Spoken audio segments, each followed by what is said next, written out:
purposely to thank God for only two reasons.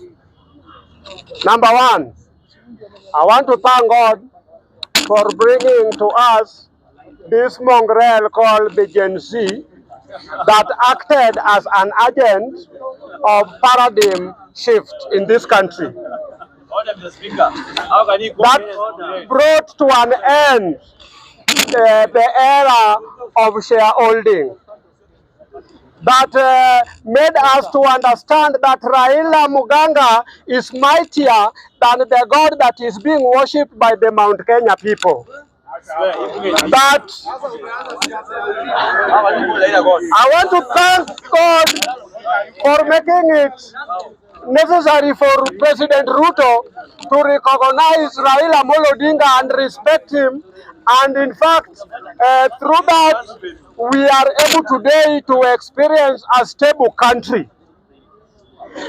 Secondly, I want to thank God for confusing Butere and making him to address the nation through a national TV to give this country a very critical and important information that can only be ignored by a person suffering from a bipolar disorder.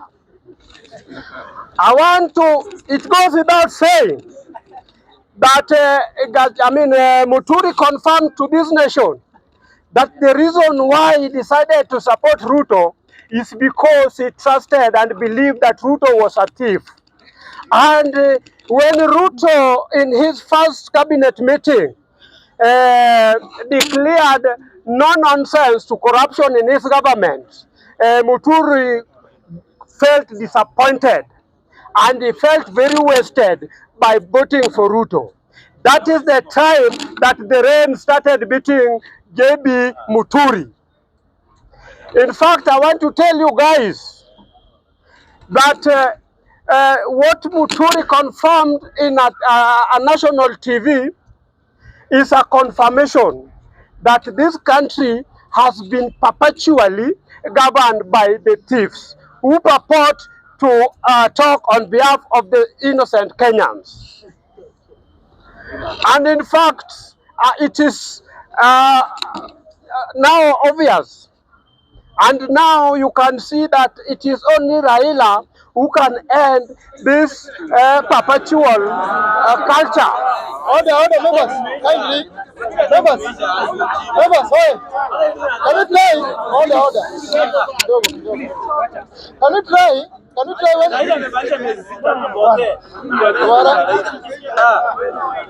Allow me to remind you. Please, when we come here, let us avoid calling names. Let us avoid calling tribes. Can we talk about issues affecting us as Kenyans? That's why we have come here. Please. Shidani. Order. Tafadhali. Oi.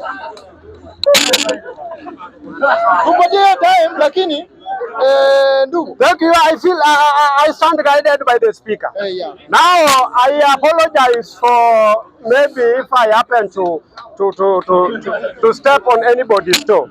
But I want to remind you guys that we've had a case whereby a certain leader is calling another leader my ex, and another leader is calling another leader my ex, and now it becomes a case of ex. How are we now able to solve this problem of ex?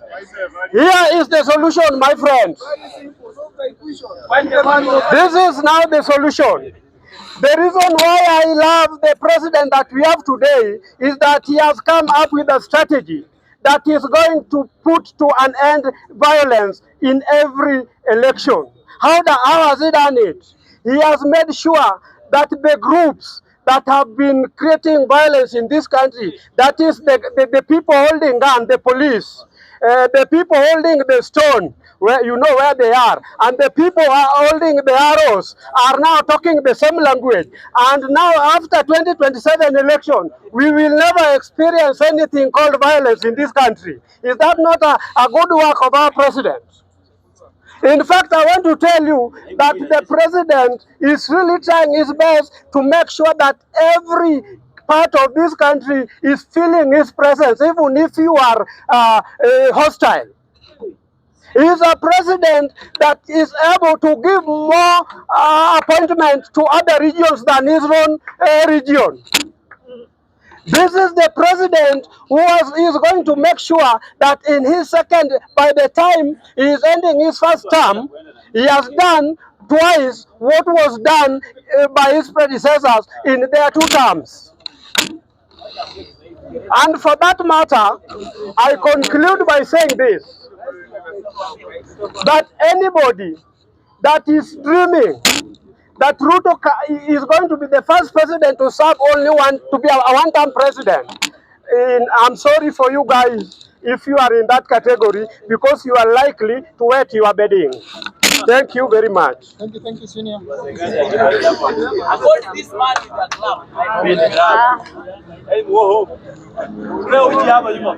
Honorable members, Member, Mr. Speaker, I want you to go to Bomachoge on weekend and campaign. Good evening. Comrades power. Bunge power. As I stand here, I was just to talk about corruption. Yeah. I want to congratulate Mr. C.S. Mbadi. Even when some people, they are about him, C.S. Mbadi is correct. If you are elected to be the lead of the treasurer of the government, you must talk truth. So, hii ukweli yake inawauma watu. Mbadi kusema eti 2 billion is missing in the nation is the problem to other people. And the corruption is the first enemy in this country. We can't develop our country with corruption. So, the second, I want our president to go back to the office. We are paying tax. Everybody here, you are paying tax. Since President was elected in the office, how many days has it sit on the office, serving the people of the nation? We want President, as you are the commander-in-chief, please concentrate in corruption, concentrate in some things that can help people of Kenya, especially health, education, food sector. Those are the main things that you can concentrate with it, first of all. I want to talk to the leaders, women leaders of this Kenya. We are now in climate change, it's rain season. Many women are suffering in the streets, sleeping, full of rain. Mvua inawanyeshea, hakuna ule anamjali. Wanahangaika huku, wamenyamaza au bora wanakula. They are just spending eating people's money. Where is the man of climate change? Where is it? Women are suffering. Not only women, people are suffering too much. President, I want you from tomorrow, I want you to work office, in each office, whether it's CS, MPs, we want you to come up with a record, how they are working. Watu wanazembea kwa nini? Na pesa wanataka kuongezewa. Hakuna mshahara wataongezewa hata kidogo. Hakuna kazi wanafanya. Wao pesa mfukoni. We need our money to circulate in our country. Second, nimesikia our members akisema hapa, if president akitoa pesa, you just eat those money. Ajui kwamba if someone gives you money, now you can eat. What about for tomorrow? You can focus what president can give you. Even we want a job to our young people. Jobs. That's all. Thank you very much. Sergeant, hata mlipanga watu ngapi? Wapi yeye? Hata yeye ameipa bunge. Leo mmeharibu tu. Leo mmeharibu kikao kwa kualau psychopaths. Leo mmeallow tu joke. Mmeallow jokers mpaka wakaribu bunge. Sawa. Tutulie, mwalimu tutakupatia nafasi. Sawa. Tutulie jamani.